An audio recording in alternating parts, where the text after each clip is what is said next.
Hello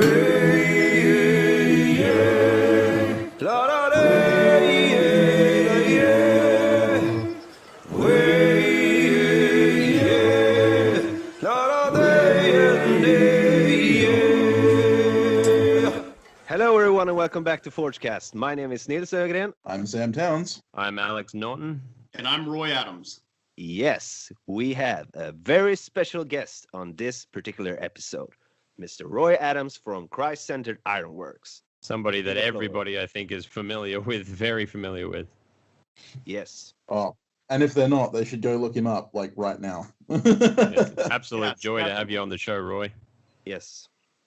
Thanks for having me, guys. Thanks for taking your time out. We're glad you could come and join us on this frosty morning, I'm sure, for you. Not quite a frosty morning, but it's definitely a wet one this morning. Got a nice storm rolling through Ohio. You never know what the weather will be. Yeah, speaking as a fellow solid fuel forge blacksmith, I would love to trade weather with you. East coast of Australia is brutal at the moment. Wow. How hot is it over there? I think in Fahrenheit it'd be about close to 120. Woo! Yeah, that's brutal. You can have it. We had 89% humidity on top of that as well the other day, and that was at 10 p.m. in the evening. Holy cow. Well, I know it gets quite hot here in Ohio during midsummer. The hottest temp in the shop was 145 degrees last year during summer. So, so I'm no stranger to hot temperatures, but not that hot all the time. Yeah, in Sweden we're pretty cold, actually. Yeah, well, the land of ice and snow. Yeah, but we have great summers as well for 2 months. Well, it's probably speaking of what we've been doing, it's probably a good idea to get into the what have we been up to segment, and we can actually have Roy join in because I'm sure he's been up to some pretty interesting stuff. Do you want to start us off, Nils? What have you been up to this week? Yeah, sure. Let me see. What have I been doing? Yes, I have finally got the thumb out of my back and started working on my leg vise. I have a really big one. It's like 20 centimeters at the, what do you say? The jaws? The jaws, yeah. Okay. So it's very big and it weighs like, I don't know, maybe 50 kilos or something, 60. It's very big. So I've been working on that, forging a spring for it, and also trying to make a table, welding a table for it. But it's been harder than I imagined. And you got to make those things very heavy. Yeah, and I also finished my dog's head hammer, and it's been working very good. And I'm working currently on the axe for a customer, and it's also going to be my new line of axes, as I told you in earlier episodes. I saw that on Instagram. It looks great. Yeah, I'm actually pretty satisfied. But it's not exactly how I wanted it to turn out. I wanted the cheeks to be a little bit not wider, but taller. But I'll fix that for next time. A power hammer would definitely be sweet in this case because forging it by hand has been quite the challenge. Damn good. Yeah, so that's basically, and my hand is not healed yet, so it's been pretty rough, to be honest. Right. How about you, Sam? What have you been up to? Me, well, I've been kind of working on all of my intro to blacksmithing stuff, my beginner blacksmith series on YouTube. On Wednesday, I uploaded my last in the 5 tips for beginner blacksmiths, basically just using a very basic setup to show that what you're capable of with very basic materials. And I'm kind of videoing some more stuff using that kit to try and, kind of explore what you can do with a very minimal kit. On top of that, good video, worth checking out. Yeah. Yeah, and I had a friend of mine out today. We were working on a draw knife that he's making for a friend of his. And yeah, basically I've just been plotting out what I'm going to be doing for the next couple of months with the YouTube channel and all of my custom orders and stuff like that. I've got so much on my plate, it's not funny. And unfortunately today I came down with the dreaded lurgy, the man flu. Oh. So feeling like I got run over by a truck, but I'll get there. Hold your head over the coal forge, that'll sort you out. That's the one, man. And Actually, don't forget saying the that, terry cloth towel. yeah, Yeah, the blue ninja. I have to admit, I hadn't forgotten how much I like the smell of burning charcoal. Yeah. You know, because I have to like quit charcoal forging for 6 or 7 months at a time during fireban season. I kind of lose, I kind of forget how much I enjoy using solid fuel forges. But yeah, it was good to get back to it. But yeah, how about yourself, Alex? What have you been up to?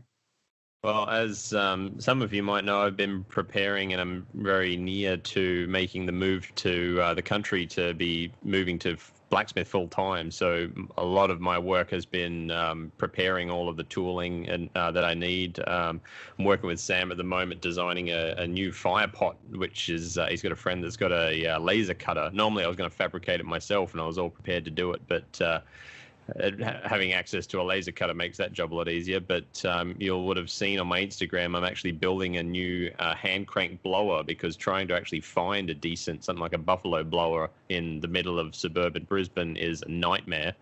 And when you do find one, somebody wants to charge extortionate rates for it. So being an engineering background person, I'm just fabricating one myself, and I've got all the good bearings and all the materials ready to go. I'm just waiting for the weather to cool a little bit.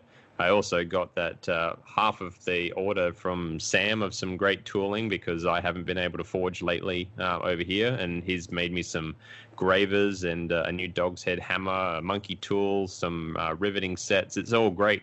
A little bit sad to have somebody else do them, because I would rather do them myself. I just cannot do it at the moment because of all of the packing and moving and sorting and things. But it's always a joy to have the work of another artisan that I respect greatly in my shop. So it's been a huge help. And it's been basically a giant rush to build tooling. Awesome. So, but it probably pales in comparison to the sort of work that Roy's been doing. So tell us about what you've been up to, Roy. Well, first of all, I like to say you guys lead very interesting lives. It's great to take and hear about things going on over in Australia. What I have been up to here recently is I've been finishing up a 150 millimeter challenge. It was something that was going around on Instagram. And of course, I'm late to the gate, like as always. So I've got that all finished up. It was a Gothic style door knocker that I had made. And I just put the final touches on the last video yesterday for that. And then just trying to keep orders out the door. I've got a couple tools that I'll be putting into manufacture here before long, hopefully to help out some beginner smiths. So I'm not going to say a whole bunch about that just yet, but that's in the works. Also filming for a DVD right now, a DVD course. And I guess the main thing that I've been up to is creating tooling in my shop to go more into the type of ironwork that I'm going to be doing for the next decade or so, which is French Baroque style ironwork. So that's what that's what I've been up to lately. That and life and tooth pain and all those good things. So I was telling Sam before this interview here that yesterday I had to go to the dentist because my right side of my face was all swollen up. Ended up having a tooth infection of some kind. So they got me on some heavy narcotics right now and antibiotics. So if he starts laughing a lot, you know what's going on. Yeah, so if I get goofy, don't hold it against me.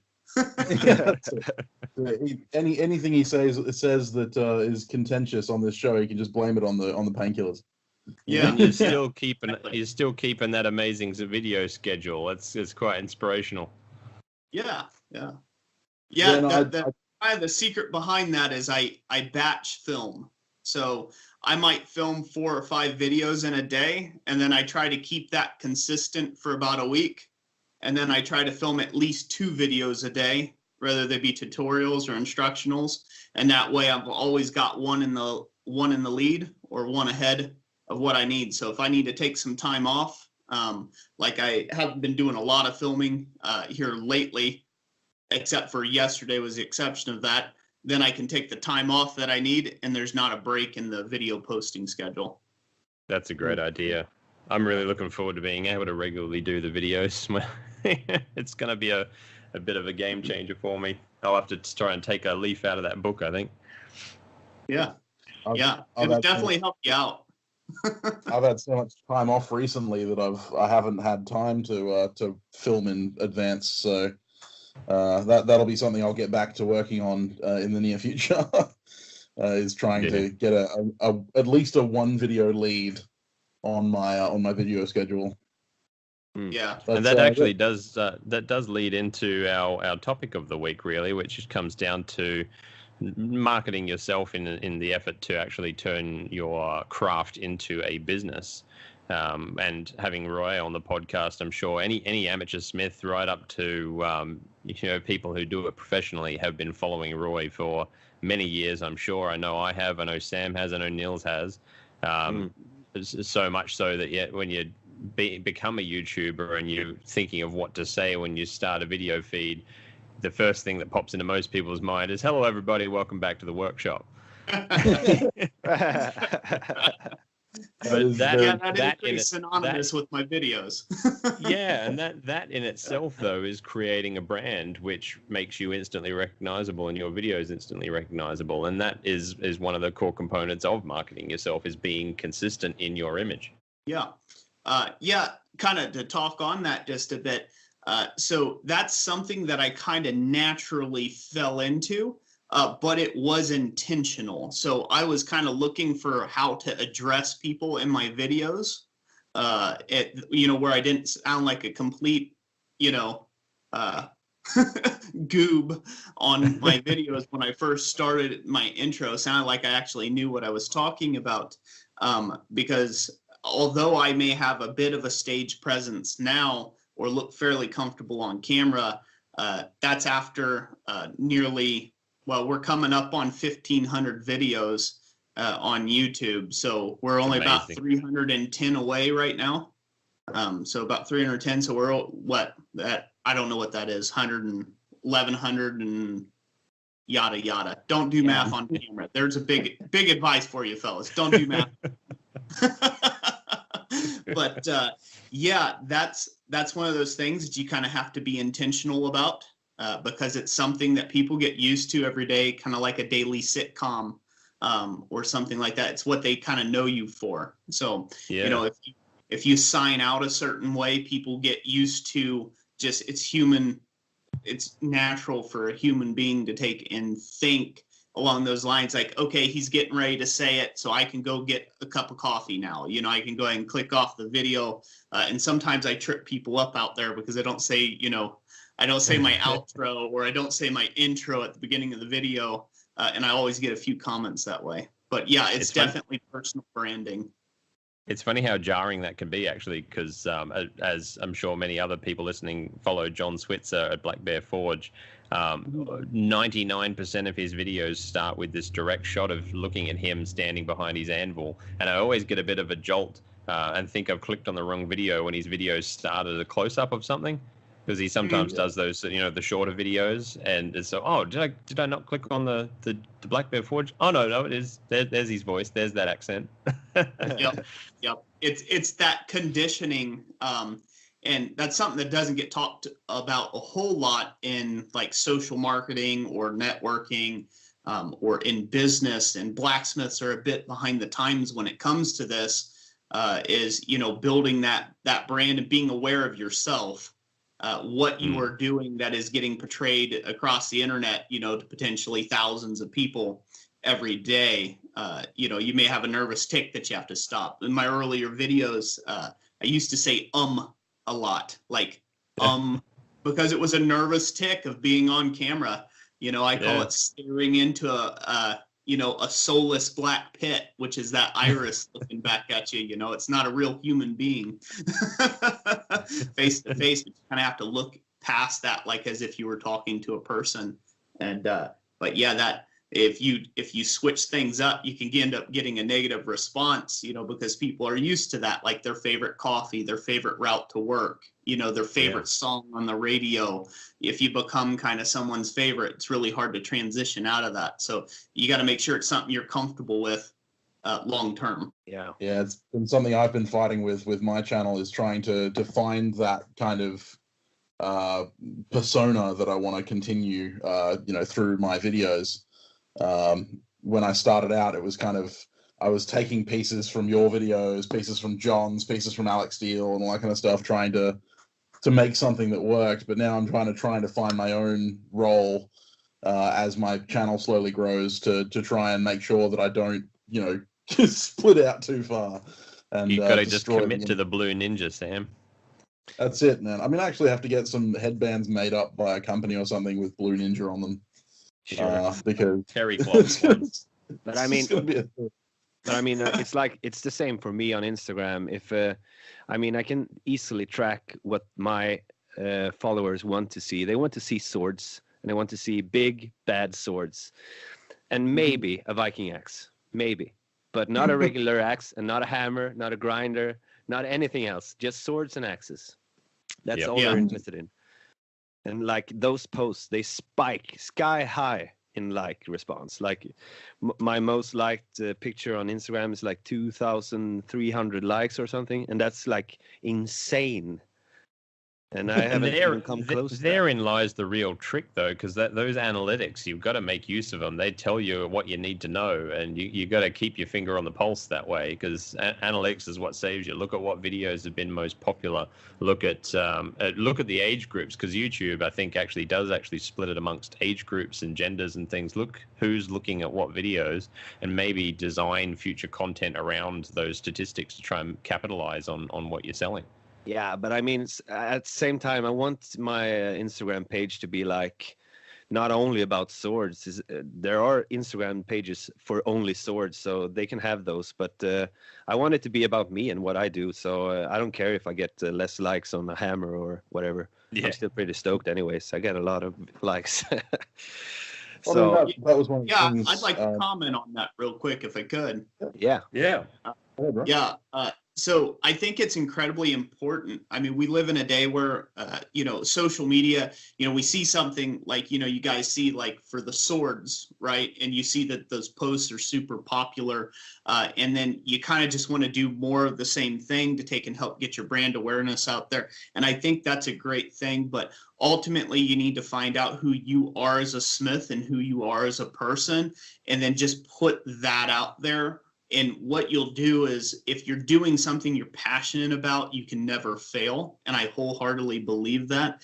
And so, you've got to put out the truest form of you out there online. And if you do that, you won't attract everyone and their brother and their cousin and their aunt, but you will take and attract the right people who will take you seriously and buy your products. Quality over quantity. It's producing quality because it's the thing that you're most into, so you're most adept to do the best that you can at it. Just like online, I know a lot of people would like me to make a knife or forge Damascus, and I'm really not interested in any of those topics, other than I have mass respect for people who do them, like Sam. But that's one of those things where that's just not me. And I'm okay with that. If I don't ever get to 1 million subscribers, I don't really care. I'm going to be doing what I believe the Lord's called me to do, and what personally fascinates me. And that's and if you can get into that, I believe, it's that thing like where if you build it, they will come type deal. It might just take a little longer for you to find people. If you're not making Damascus or swords right now. That's one of the things that drew me to your channel in the first place, Roy. Yours and John's and Torbjörn Arman is the very obvious passion for the work that you're doing. Like, as I think I've said to you in a few times when we've talked to each other, I'm not an iron worker. I don't make gates. I don't make racks and stuff like that. I don't make beautiful scroll work like you do. And when I try, I dismally fail. You're getting there, Sam. I'm working on you. I even did some more practice in my last video, but the big thing is, at the end of the day, it's that passion that you have for your craft and the very obvious, motivation you have for that craft that drew me to subscribe to your channel. I find there are quite a few channels out there who do make content purely to kind of appease the current trend, but it's almost soulless.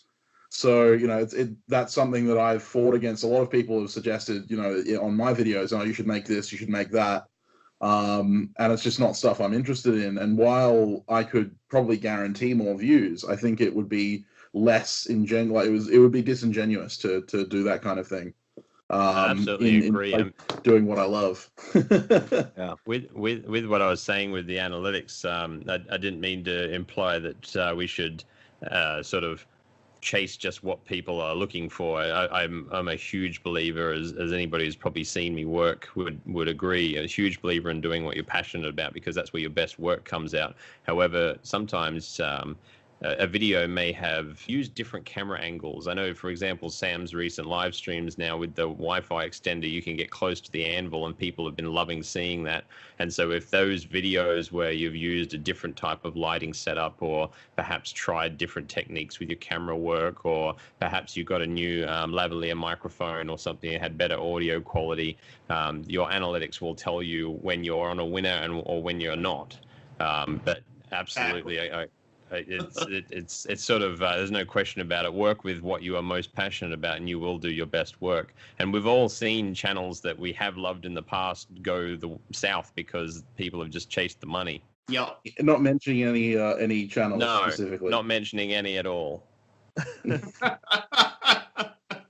really tempted to cough right now. It is an easy temptation, but really, like the old adage goes, money can't buy happiness. You can have all the success in the world, but if you don't love what you're doing, you're working. If you're loving every minute of what you're doing, it's not a job. Yeah. I think one of the other things, I know I suffer from this quite a bit, being online and being in the position that I am right now. Which is crazy and mind-blowing to me. I know some people will think I'm arrogant when I say being in a certain position. It's just stating a fact for me. Oh, we all know your position. so it's just stating kind of a fact, and that being at a point, there's a certain responsibility and there's a pressure when we get a little over 250,000 views a month in our analytics, and to think that that's 250,000 possible people. Now, a lot of that's my dedicated subscribers, dedicated fan base, and that makes up about 400 or so people. But if you stand in a room of 400 people, that's a lot of people. And, you have an ability to take and lead a lot of people the wrong way, lead people astray. So there's this pressure to keep at a certain point. Like, you can't fail, can't mess up. You got to make sure that you get, do everything, cross your T's and dot your I's, and you're speaking as a YouTuber who actually has gone back and revisited things and confronted comments about where people have challenged things. I know the whole Super Quench videos that you did, where you did a couple of follow-ups there, and that sort of thing. It shows where that genuineness and the modesty actually comes into play, because you refuse to put out false information, and that's where it all comes down. I mean, when you reveal that side of yourself, you show where your passion's coming from. That it's not about the money, it's not about success, it's about teaching people in this and sharing the passion for the craft. Yeah, and that goes back to my original statement that you can't fail at what you're passionate about, and to find your own voice and find who you are as a smith. Because like, once you get up to the level of some of these guys here on YouTube, and it kind of seems like maybe they've been a bit of a shill, they sold out for fame or fortune. I think a lot of that's kind of social anxiety. A lot of that's kind of social pressure, because, you did something to get to that point that a bunch of people, said, hey, you're great, you're awesome, you're this. And the second you step outside of that, you get nothing but hate or negativity or things like that. And so it kind of whips you back into shape, you know, saying, okay, well, I guess I just have to do this. So that's why it's really important to define what you're willing to allow people to have a say so in your life about. And it's really important for you to define where you're going and where you came from, and be okay with yourself currently where you're at. And if you can do that, that will really help bless your business going forward, to be able to take and do that. And you won't get to a point where you become a sellout. That's really some solid advice for life in general, really. I've always thought that two of the most important life lessons a person can learn is learning when to say yes and when to say no. Yeah. And you know, ultimately we have one spin on this rock, fellas. We get one, you know, and you have to decide how you're going to spin that spin. You can spend your whole life in a factory, you know, just doing a job, or you could love that job in the factory. You know, there's nothing wrong with working a 9 to 5 or a 9 to 9 if you love working that hard, you know. But there's also nothing wrong if you want to be self-employed, or if you want to run your own business, or if you want to hire 5 or 6 other guys, or collaborate on a business and go that route as well. Again, you have to be comfortable in your own skin and know where you're going. Yeah. The author Neil Gaiman actually had he did a commencement speech. It was a fantastic video if you ever search on YouTube for it, Neil Gaiman commencement speech. But he talks about having your goal in life of where you want to be and visualizing it like a distant mountain. And every time something happens in life and you've got to make a decision, you actually just work out, is it going to take me closer to the mountain or further away from it? And nothing is going to be a wrong decision if it's taking you closer to the mountain. Yeah, and I think that's a great analogy. That's a great analogy there. I know personally here, you know, you asked me what I was getting up to. So right now I'm actually in a transition in my business. You know, I had pretty good success selling quite a bit of copper work. I've sold just right over a hair over 3,000 pieces of copper in like the last 3 years or so. And most of those have been in the last 2. So, and that's uno, that's me basically hammering there. And that's really had an impact on like my joint health and things like that. So I have to transition to things that are a bit slower for me, a bit slower paced, that I can do more high detailed work or high skill work and less production, you know, putting things out there. And so that's a big, scary leap of faith that I'm going through right now in my business, looking at that big mountain, because it's like climbing all over again. But as I was just talking with Jess this morning and last night, is it feels right now like we had slid back down in our business, you know, back to square one, but we're not. We just came up to a point where we were at a plateau. We've went down a valley a little bit, and now we're heading back up the mountain. We're still on the same mountain. We're still climbing, and we are nowhere close to where we used to be, which was $840 a month income, you know, living on government assistance. You know, I mean, we did it. We had the Medicare and the WIC, and I had 2 small youngins and 1 on the way, you know, and here I am trying to make a living as an artist blacksmith. And those were really tough and tight times, going around every show I could get into and get involved in. And to think of where I'm at now comparatively, you know, all I had was my coal forge that you guys see in every video, a 55-pound Harbor Freight anvil, and a 3-pound hammer, and a dream. And that's what I started. That's what I started Christ Centered Ironworks with. And who knows, by the end of my life, that might be what I end up with Christ Centered Ironworks. We'll have to see how the next 3 to 5 years play out for me. It'll be a heck of a ride either way. Yeah. It's either going to be a fast ride to the bottom or a slow climb to the top. So I've been thinking a little bit about some questions for you today, and since I have been watching your videos since I started, I think, and also you helped me a lot with the hook, horse nail hook thing. It helped me out last winter making I'm some really extra. glad that helped. Yeah, thanks a lot for that. But I was thinking, this morning I was watching, going back on your YouTube channel and watching. I think the first video you made were a little over 3 years ago, and it was building a forge. I wouldn't even call that a video. It was mostly photos cut after each other. So how did that, like, when did you notice that the YouTube thing was something that was going to grow and that you wanted to get involved with? So the interesting thing about YouTube, I didn't want to get started on YouTube at all. In fact, I was very anti-technology at the time.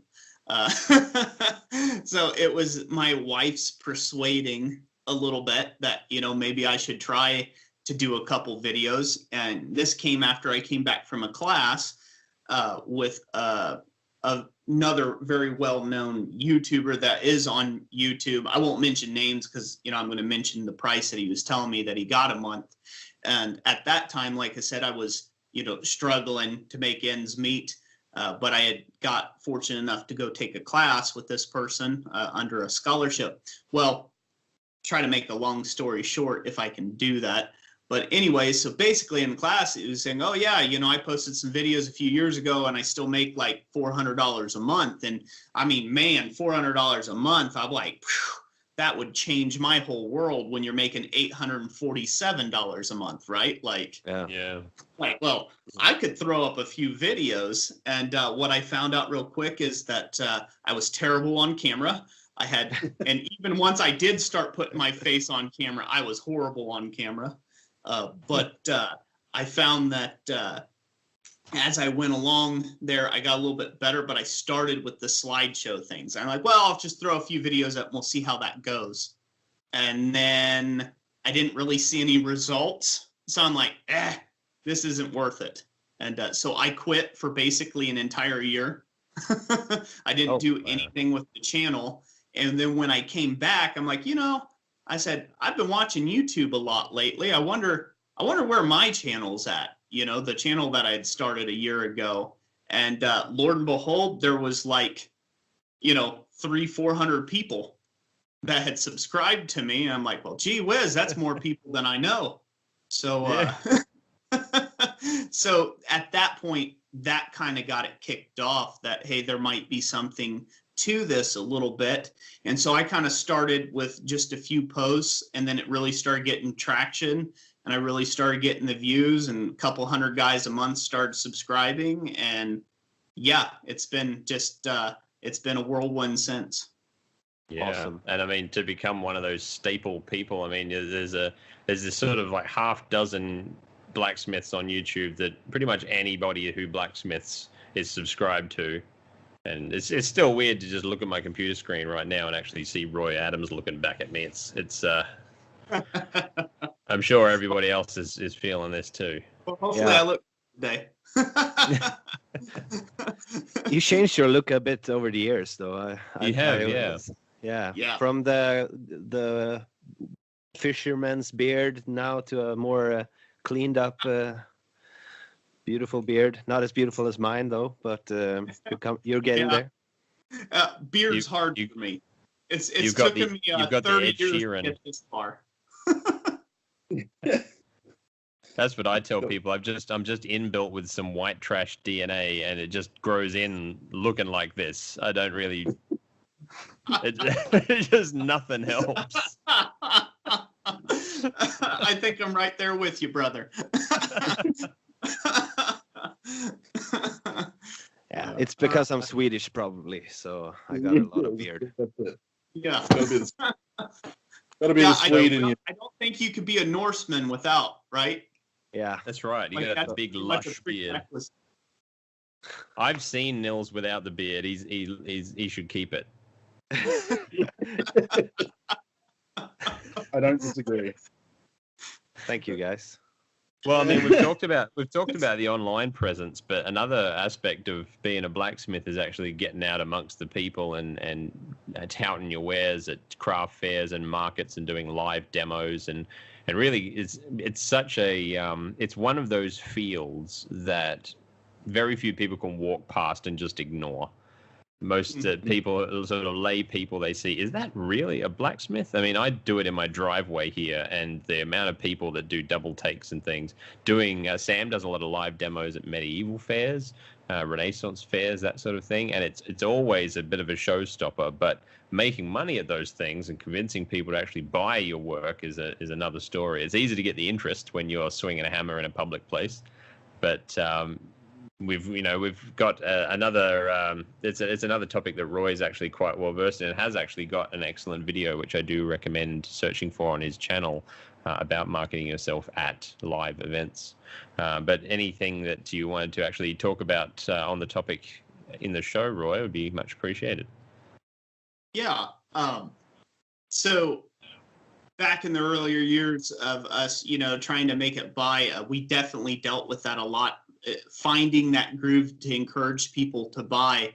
And I think it's the biggest important thing that you can take with you going to a craft show, an art festival, something like that, maybe going to Renaissance fairs. Here in the States, we have reenactments, like Civil War reenactments and different things like that you can, they call them rendezvous. I don't know if you have a similar thing over there in Australia, but you have to take and engage people with your product, and then you have to be realistic about your ask. So ultimately, at most shows, you have the weekend warrior dollar. Maybe they walk out of the house with 20 to 50 bucks in their pocket. And after that, they're going to be tapped, or it's going on the credit card, right? So you have to be conscientious of that at shows. And as what I personally found, what Jessica and I found, is it's good if you can have somebody manage your table. So, whether that be a pretty face, that be your wife, and, that be, I don't know, some college kid that you pull off the street somewhere and say, hey, I'm going to pay you $40 for the day to sit at the booth, which I don't even think that would cut it anymore. They'd be like, no way, man. But it's really helpful if you can have somebody manage that, and then for you to include live demonstration, because in the technological world that we live in, there's a disconnect of value. So people go out and think nothing about spending $1,000+ on their iPhone, but the second they come across something that's handcrafted, they have this major disconnect between art. They just see it as a useless item that doesn't have any buttons. It doesn't go boop, boop, boop, boop, boop, boop. It doesn't play music. They can't chat with their friends on it. And so therefore there's a bit of that disconnect. And if you are an artist of any medium, it's up to you to educate that customer or that potential customer about your craft and what you're doing and why it's important. So having a good deal of showmanship is a great way of actually making money at shows. So, and that's not something that I can say that some people are naturally born with. Some people are just natural jokesters, and they can put on a show like you wouldn't believe. But for other people like me and myself, I have to take and do a lot of dress rehearsals. I have to go out there. I have to do a lot of shows or a lot of films on YouTube or something before I get comfortable with something enough that I feel that I can speak as an authority on something like that. So, when you go to shows, try to demonstrate as much as you can your craft and your passion, and the right people will come by your booth then and connect with you. And never think that somebody who's come up to your booth and grabbed a business card is a lost sell, because I've had people come up years later, said, hey, do you remember me? I'm like, sure, Bob. You're like, my name's Frank. Frank. Yeah, Frank. You're that guy. That's why Australians call each other mate. We just forget each other's names, so we can just call them mate. G'day, mate. How's it going? Well, here in America, it's buddy. No, right. Hey, buddy. Yeah. One of the things about the live demonstrations, and one of the things I've been grateful for the YouTube community in general, I've been bladesmithing for 6 years, selling my wares for about 3, but I've only been running my YouTube channel for about a year. And when I first started selling my stuff, one of the biggest issues I ran into was the disconnect between the amount of effort that I'd put in and all of the money that I'd put into the item and the price that I could charge for it. And I found that, similar to the disconnect with, they don't see value in it as a useful item. There was also a disconnect in the value it has as an item itself. Like they have no problem spending $1,000 on an iPhone because they know it's, they know how much work and how much R&D and how much, kind of money goes into it. Whereas with a blacksmith item, they just see a piece of twisted steel and they kind of go, that's pretty easy to make. You should charge $2 for that, because I see that on eBay for $2. And so having those live demonstrations, but also having the YouTube channels like yourself and John and all those guys, having those YouTube channels out there that are growing in popularity, and people who may not even be blacksmiths, may not even be interested in blacksmithing, have just kind of stumbled across it, now kind of understand the amount of effort and the amount of talent that goes into creating those items. And so therefore the value of the item itself becomes more realistic in their eyes when they see how much effort goes into it. Yeah, I mean, I probably about 2/3 of my income from blacksmithing comes from live shows. I haven't actually done any demonstrations yet, just because it's a little bit harder in Brisbane with the various laws and rules in the city. I'll be doing a lot more when I move to the country in a couple of months. But doing market shows, one thing that I see a lot of people, especially handcraft artisans, do is they'll lay out a black tablecloth on a table and then just lay the items out with price tags next to it and call it good. And a large amount of the interest that I get to my booth is that I've actually taken a heap of sort of pallet wood and burlap and things. I've created wonderful little stands that are custom designed to hold things, because they only take a few minutes to knock up, but it creates this visual interest and people come over, and there's so much to explore because there's so many little nooks and crannies for them to look in, and it helps doing small things, because most of my work is jewelry, or it has been lately, and so there's a lot to go through. But creating that visual interest, it's almost like a story that they have to walk through, and that makes them spend the time. And if they've invested the time, there's a link in their brain where they think, well, I've spent the time here and this is clearly valuable to me. Yeah, you're 100% on the right track there. Abhor horizontal places when it comes to trying to sell your ironwork, because ultimately you got to remember, I can't see you from this end of the screen, but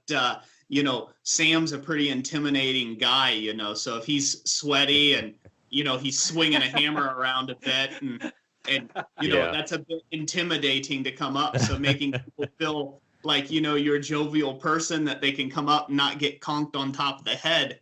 That's I'm lucky enough that my wife is also a very crafty person, and she's often at the table with me selling her things that she makes. So people get to deal with her, and because I'm a 6'5" giant, I'm a very large man, but she's 5'2" and adorable looking, and people like they don't get intimidated walking over to see her. So it's good to do that. That's good. Keep working that angle. That's right. But I mean, I've had great success. Well, that's right. But I've had great success not being able to do the live demos, having a tablet, an Android tablet there, playing a looped video of me working and making things. It gets just as much interest from people walking past, or probably not just as much as an actual demonstration, but it shows the people a link to how this is a handcrafted item using this ancient technique that hasn't changed in hundreds of years. Yeah, that's great when you can do that. Want to go back to something that Sam was talking about. You were talking a little bit about kind of like that disconnect on the pricing of items, and kind of knowing what to price and charge at a show. There's a bit of that disconnect there, and my biggest thing that I tell anybody is tell anybody online, you guys watched me for a long time, my story hasn't changed in this. Charge what you need from an item, because ultimately And this is just the reality that we're living in. And this is definitely my reality of who I am selling towards. And I've taken a little bit of chastisement online, as you always will, whenever you put out a stiff stance on something. But ultimately, we are working for people with disposable income. We're not working for guys like ourselves. Like, as much as I love Sam here, I'm probably not going to go right out if he starts charging $2,000 for a knife, because he does darn good work and he deserves it. And that's what he needs. I'm not the type that I have enough disposable income that I can spend on a knife, you know. So ultimately that's what you're looking for.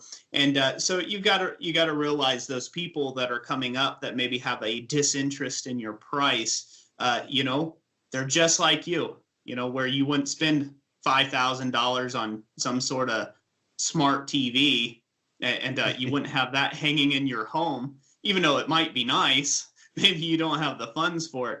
A lot of other people are like that too. And it's not that we couldn't cater some of our pricing or some of our items to be more inclusive to people like ourselves. And that's okay if that's your market space that you're working in. But ultimately, in order to make a full-time income, it comes down to numbers.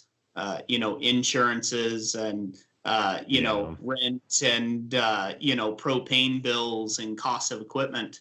It all adds up. So you have to charge what you need. And if you find that you're not getting what you need at a particular event, you need to look for other events that are maybe potentially a bit more upscale.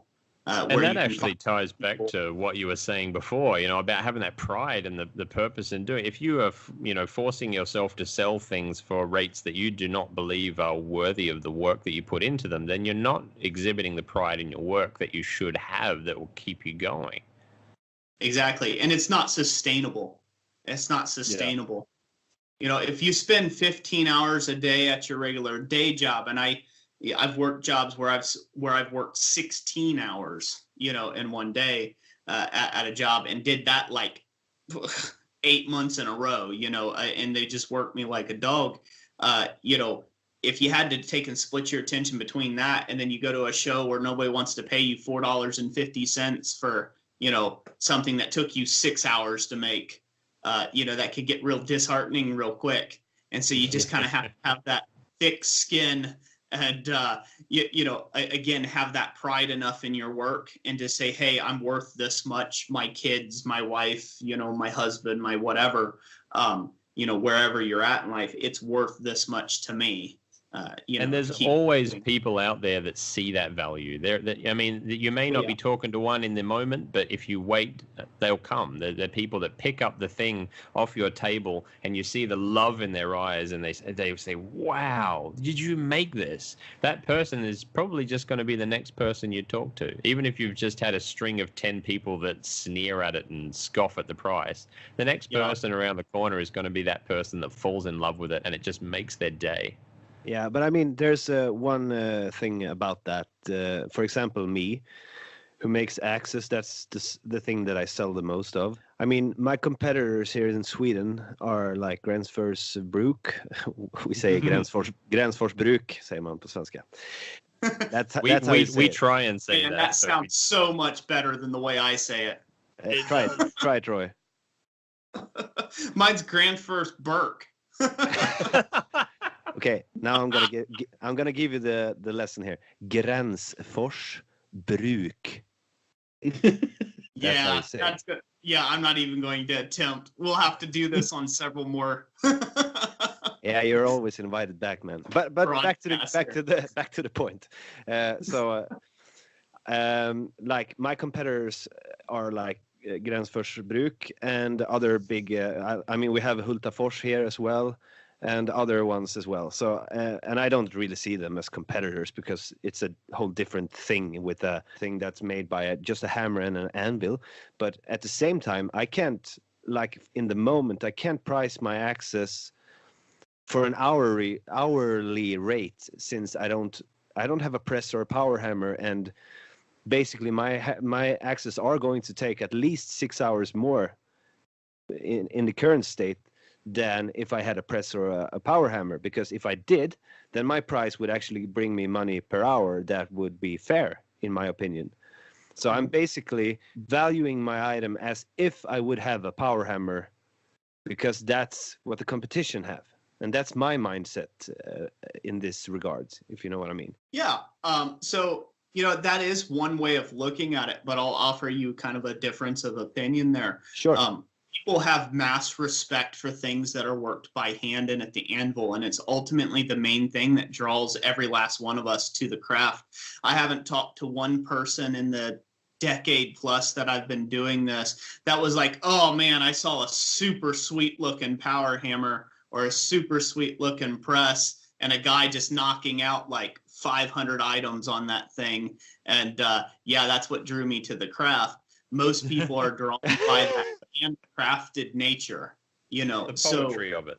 Yeah, it's the poetry of it. So what you're doing is you're selling people on that song. You're selling people on that poetry of your work, in the fact that you're expressing yourself through this medium that is blacksmithing, and you need to look at it more of an art item than a production line item.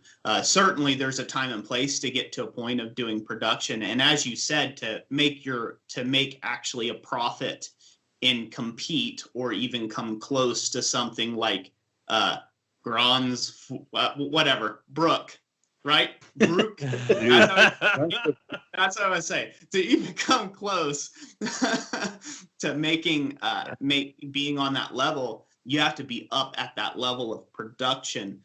But as you said it yourself, I could hear kind of that magic in your voice when you talked about your own work, about how it's all at the, it's by hand and it's at the anvil, and you put all this time and skill and investment into it.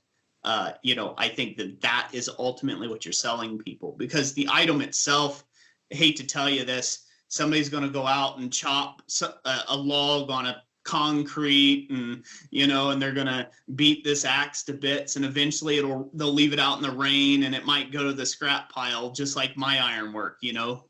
Taste will change, and people will scrap the work that I did. Copper prices will go sky high again, and all of a sudden, all my all my copper work that I've ever sold will be heading down to the bin. So that's one of those things. An item on itself just is not valuable. It has no intrinsic value. It's the value that you apply as a smith. And I think that for you personally, I think that's how you could take and actually charge more than what your competitors are, because you are that lone craftsman and you're that lone smith standing at his anvil with hammer in hand. And I guess it's also, I haven't been doing this for that long, 2 years this April, I think. And I've been happy. I've been at this level, I've been for maybe 6 months or something, in my personal opinion. But I think it's also a thing in yourself that you're afraid that you're going to fail and that your axe is not going to be good enough. And, so that's basically why you're lowering your price, because in case you didn't make a supreme product, you won't be ashamed of yourself because you did not price it that as high. And also you put a stupid thing like a lifetime guarantee on it, as I have. That's just waiting to be fulfilled. Well, that's only a problem if you sold like 12,000 units at $300 each. Well, then you're in trouble, brother. Yes. And you say you might not want to buy one of my knives, and I totally understand that, but I'd be always up for a trade. I appreciate that. I appreciate trade amongst craftsmen. Absolutely. Yeah, I reckon we could win your knives anyhow, but we'll see. All good, mate.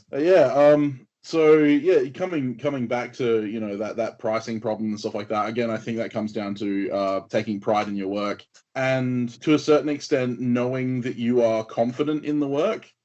Like I know that for me personally, just taking a personal example, when I first started selling knives, it was about 3 or 4 years after I'd started smithing, and at that stage, a lot of the knives I had made and then destroyed on purpose. I'd taken them out and I'd beaten them, against trees, and I'd hammered them through logs, and I'd put them in the vise and bent them to 90 degrees to try and break them. so that when I did come to finally selling my work, I was confident in its capabilities. Now, as you know, obviously that's as a knife maker. I imagine you could do something similar with an axe and, take it out into the bush and use it and, abuse it, and then come back and be able to tell the customer that, yes, this will perform, like a, even if not better than, your competitor's axes, at least to the same level. And I think that's one thing that helps me when I come to pricing my work, because I'm one of those people that hates overcharging people. I absolutely abhor it. But at the same time, it's like I can't undercharge people because then I am just hurting myself. So it helps me when I get to that point where I have to put that price tag on my work to go, I can stand behind this. I do know that it'll do the job. And I imagine it's the same for you, Roy, in that, when you're making your ironwork, you know that it's going to hold together, it's going to do what it's designed to do, whether that be a railing or a bowl or anything like that. You've got different, kind of issues with the work, than I would with a knife, but a very similar process. Well, Roy actually highlighted something very poignant with Nils, hearing the passion in his voice and when he was talking about the work that he did.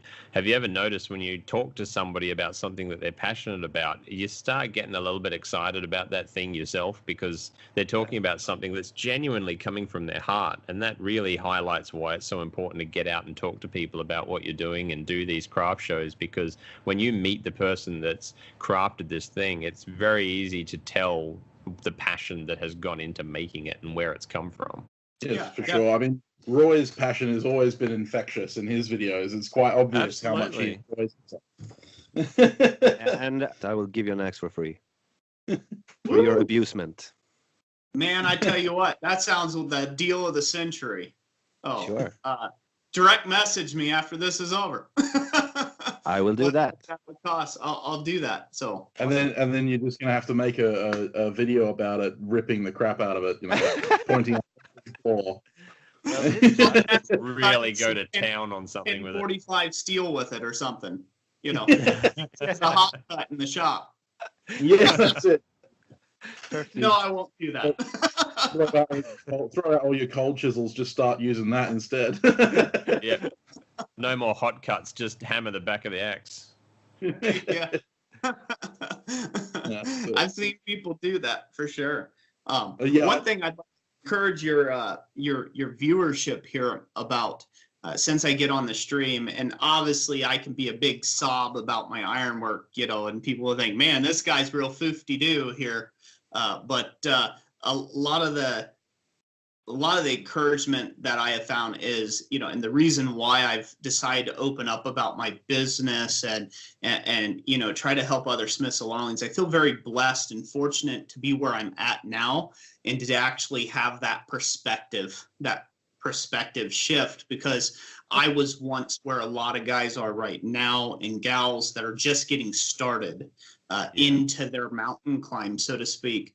And I know that that's tough. And you're going to have people who say, like, what? Well, that's not real job. There's going to be plenty of people who don't see value in what you do. And that's why it's incredibly important, to just constantly put that, proverbial axe to the grind and kind of block out that negativity. Now, that's not to say block out sound wisdom. If you're going to bet the whole farm on S hooks, you might want to take a breather for a second. You know what I'm saying?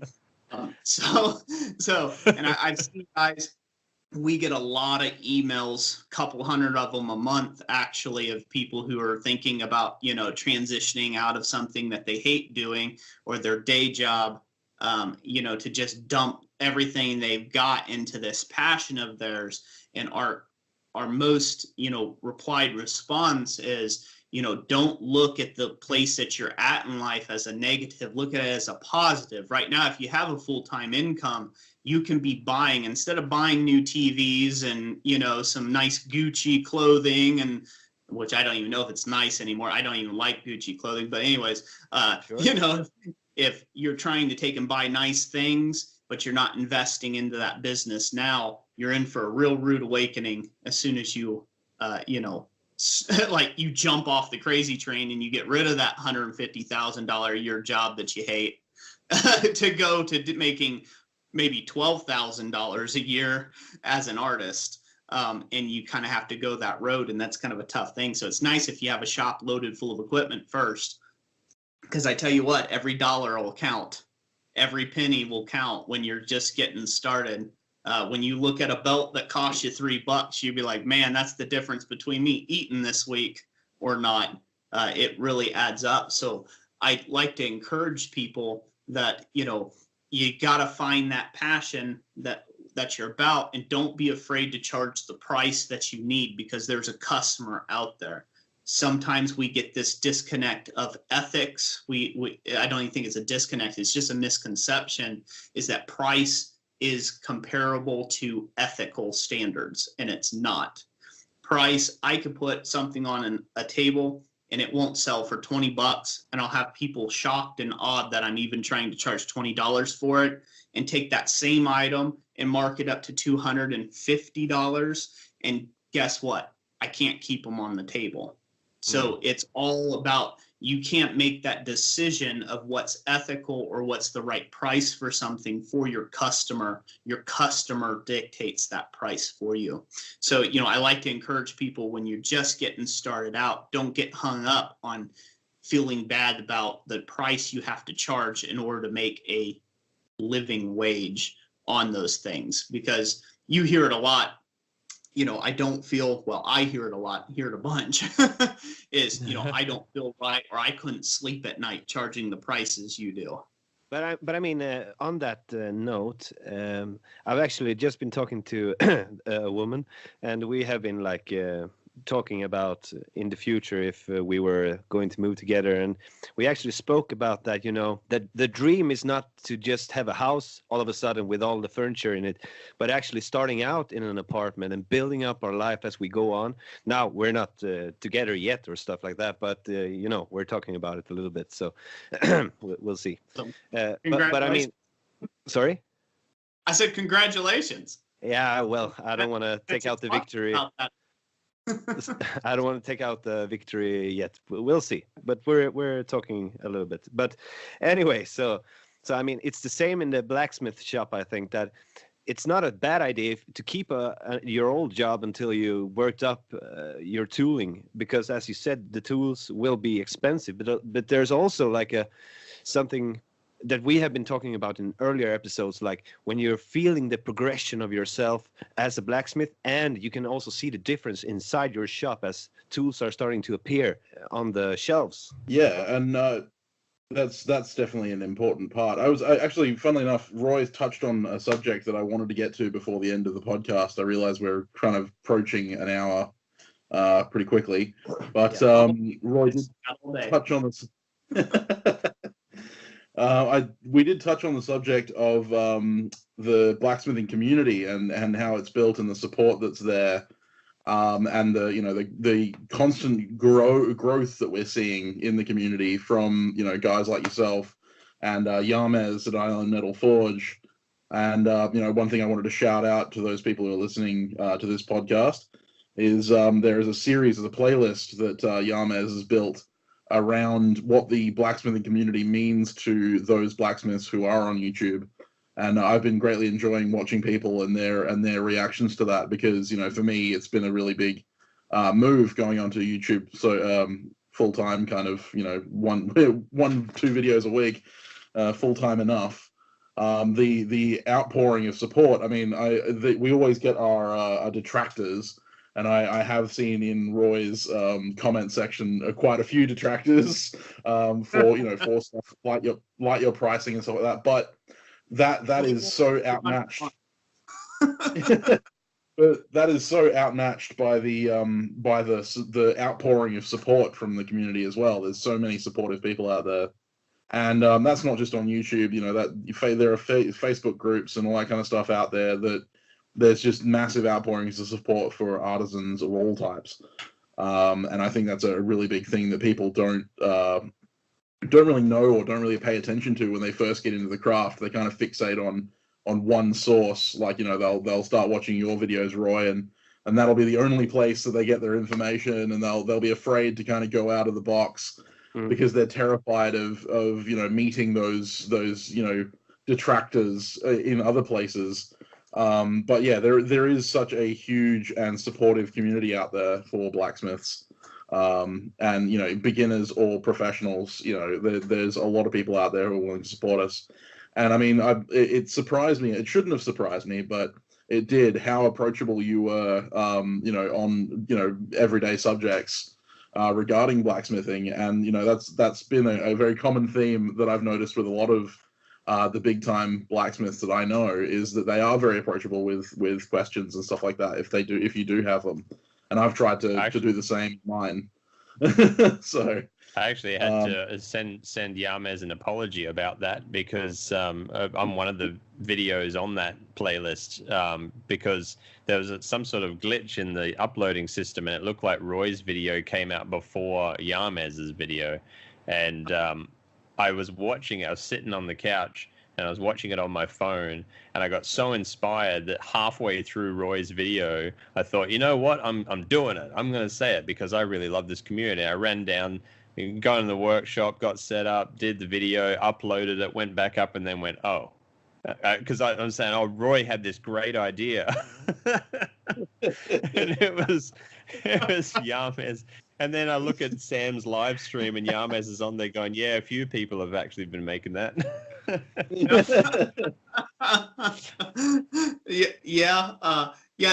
That's one of those things that you can't always control YouTube. And sometimes they glitch videos where I've posted them and then they never came out. So I ended up having to delete the upload and completely re-upload it in order for it to actually post the video.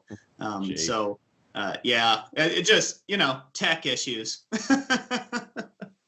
I mean, on the detractors, you do get quite a bit of the cross-pollination problems where, like I'll go onto a video from yourself, and you'll be making, say, a hot set, or, you'll be making a hammer drift or something like that.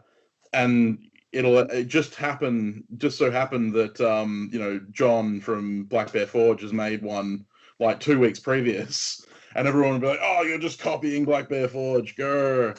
I'm basically copying Smiths for the last 12,000 years of recorded human history. So, I'm an evil person. Yeah. I think a lot of the lay people that leave comments like that don't realize just how close-knit this community really is, and that we all are inspired by one another, and we're all on such a level playing field. I mean, obviously there's a lot of us that look up to people like John and Roy and Yamez, but really and I said this in my video, all of them, everybody, no matter how quote-unquote highly ranked they are, we'll sit and chat to you about blacksmithing, because it's just this shared passion, and we're all, equal in that passion that we feel for it. It's this purity to the craft that doesn't seem to be spoiled yet. And like Roy said, this has been going on for thousands of years. It hasn't been spoiled yet. I don't think it can be. We're really, it's like a brotherhood or if there's a gender-neutral version of brotherhood that is forged in fire, literally. I mean, it's just this beautiful craft. And as somebody that's had a comically diverse background of trades, blacksmithing has been the only one that I would actually say matches that description. So basically, the translation of that is that we're all giant nerds, and we really like talking about our geeky hobby. Damn right. That's what it is. Well, think about it, guys. Our first episode. We have, instead of Yodas, we have like the Samuel Yellens and like other great smiths of the day. So. We're all nerds at heart. Yeah, we're all nerds at heart. Yeah, to talk a little bit about that cross-pollination thing of going across YouTube, and you see a guy post a video that you're subscribed to in this community, and then you see somebody else post a video. There's been several times where a video that I was going to post that day was actually the exact same thing that John had posted. And so I waited 2 weeks to post it. So this way I could avoid That's just because great minds think alike. Yeah, and I think another thing that works there is oftentimes you don't see is some people forget that YouTube is like a secondary thing for me. It's actually a secondary income type deal. It's not my primary thing. And a lot of people think, well, you've got a business because of YouTube. No, I built a business a decade ago from the ground up. And, so a lot of the stuff that I do now is just out of necessity. If I need a fuller, if I need a hot cut in the shop, I just go to Forging One and I say, hey, you know what? This might make a great video while I'm at it. So I'll just go ahead and film a video around it to help somebody else out there. And lo and behold, once you know it, John Switzer needed a hot cut, in his shop as well at that point in time. And he made a video around it. So I think because John and I both do it professionally full time, and there's a lot of that going on behind the scenes, we're bound to take and run into each other with video ideals. And some of the things that I've done to kind of help skirt that is, if you notice, I shout out John Switzer all the time. I shout out guys like Daniel Moss. I shout out a bunch of different people, Yamez and Sam Towns, and I shout out a lot of different people just in the event. Not just because I like the guys. I mean, I honestly, genuinely do care for you guys out there. But I just do that because, hey, why not? Because there's a good chance if I see you guys put out a good video on something that even if it's a different viewpoint than what I maybe agree with, I'm going to shout it out because, that keeps everybody learning and it keeps you engaged with the craft. There's no one way of doing something. And frankly, I like the opportunity when multiple people have done the same tool, because every blacksmith has their own style, their own way of working, the processes that I like to follow. Even though they end up with the same tool, the journey to get there tends to be very different. And in a field where it's almost a joy to actually find what your own style is, it's great to watch a lot of other people, because sometimes you have to sound like a lot of other people before you work out what you yourself sound like. Yeah, definitely. And I mean, a lot of the time I'll watch several different viewpoints on a single tool to get an idea of how I can adapt the building of that tool to the tooling that I have. I could watch one of John Switzer's videos and, say making a flatter or making a hammer or something like that. And John will take it over to his power hammer or his press and he'll, punch a hole in it in 2 seconds. And then I'll go over to Roy's channel making a hammer and he'll make it all by hand at the anvil and, and so on and so forth. And you'll find so many different attacks at the same concept, but with varying tooling. So, and when you come to my shop, it's the thing I've got is my hand and the anvil. So I have to kind of adapt those toolings, but I can find that I can kind of cross-pollinate some of the techniques from both people to, come to a conclusion that I like. And one of the things, I'm a professional bladesmith myself, and I think it's quite common with the people that I follow. There aren't many craftsman style channels that I follow that are particular YouTubers. Like that's not their main job. The majority of the guys that I follow in the craftsmanship realm started a business and then started a YouTube channel, and I'm one of those as well. So I think that's quite common for us. Yeah. One of the things that you spoke there about, and it's kind of a saying that I've come adjusted to, is, looking for the thing behind the thing. So, or my favorite approach is what I was taught a long time ago by a guy by the name of Wayne Apgar. He was one of the first formal educations I had in blacksmithing. And I said, how can I learn as much as I can in this class? And he said to take and learn the process, not the project. And learn the why. Yeah, the why, the who's, the hows, and what you'll find with me is I'm an opinionated guy, very opinionated, and I'm shamefully so sometimes. So I get a lot of repenting time on my own time for being so opinionated. Sometimes being set wrong. Yeah, with us three, it's just like eggs in a carton. All of us four are about the same. Yeah, and so with the opinion, with my opinions the way they are, I highly encourage people to take the words that I say, try it out for yourself. If something doesn't quite jive with you, try out somebody else's methods. And so it's learning my process, because a lot of people don't know this, but even though I may share a concept about the way I like my anvil dressed or set up, if you watch enough of the videos, you'll see why I like my anvil a certain way, or why I believe the way I do about hammers or striking or hammer control, or all the different hot button topics that you might find in the blacksmithing community today. You'll see why. Like, if you see the people that I've studied under and the guys that I admire the most, their work the most, a lot of that translates out into my own ironwork. And so it's not so much as saying, well, Roy's way is the only way or the right way of doing things. It's learning that process or that technique that I've spent a decade plus, coming up on 12 years now, say a decade plus, it's coming up on 12 years of forging. It's those bad habits, good habits, everything in between is on display for you to decide for yourself what you want to do with those. I mean, that being said, you do say you're an opinionated guy and that you do have very strong opinions, and that is probably true. But one of the things that I've always admired about you and your channel is that you never, go out of your way to say this is the best way or this is the only way to do any specific technique. It's one of the things I've always greatly admired. Roy way. Yeah, this is it. This is my way. This is the way I've found that works, and this is the way that I've found that works best for me. And while that could be like quote unquote the best way, you never present it that way. And so while you might say that you're opinionated, you're never kind of full of yourself when it comes to that kind of thing. And I think that's one of the things that I've kind of tried to emulate in my own channel, is that nature of the fact that I do it this way and this way does work and I can show you how it works, but it may not be the way that you make it work. And I'm not the arbiter of everything that is true and right in the world.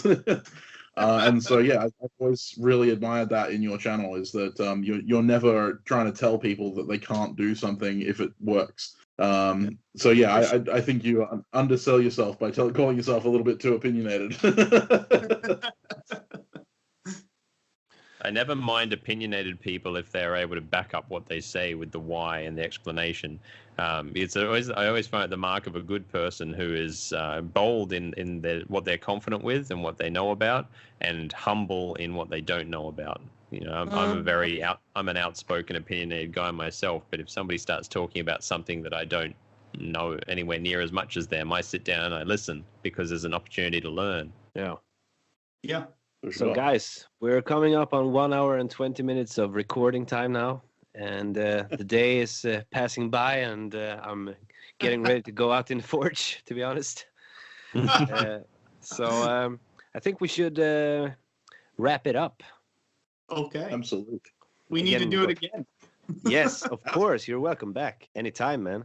We would like to, thank you again for spending some time with us, taking some time out of your busy schedule to, grace us with your presence. It's and been your fantastic. opinion. So for those few who does not know where to find you, Roy, will you please let them know where to get a hold of you? So you can find me on Instagram at Christ Centered Ironworks. It's basically synonymous. That's my company. You can find me all over the net. Just Google Christ Centered Ironworks, or just Christ, and I should pop right up somewhere there in the Google search results on the first page. So it's not too hard to find me on that front. Same thing. It's the same all the way across the web. And you can always get a hold of me through my Gmail account at christcenteredforge@gmail.com. You can get a hold of me that way with any questions or things that you may have. And also, you can find, if you want to ask a question to ForgeCast, you can do that on ask.forgecast@gmail.com, or write us on Instagram at the.forgecast. And you can follow me, Nils Ögren, Ögren, whatever you want to say. It's Swedish and it's hard to pronounce in English. So on Instagram at Nils Ögren in one word. And on YouTube, but that's not so important. You can find Sam at Sam Towns Bladesmith on Instagram, YouTube, and Facebook. My And Alec- email oh, is also samtownsbladesmith@gmail.com. and you can find Alex at Yeah, I go by Valhalla Ironworks, so you can find me on YouTube, Instagram, Facebook, all of the social media. I'm all over the place. I'm like a bad smell. You can't get rid of me. Awesome. Again, thanks a lot, Roy, for joining us, and you're always welcome back if you want to. Yeah, most definitely. We'll have to schedule some time to do this again. I had a blast this morning. Thank you guys for being a blessing. No worries. Thank you very much, Roy. See you next week. Cheers, guys.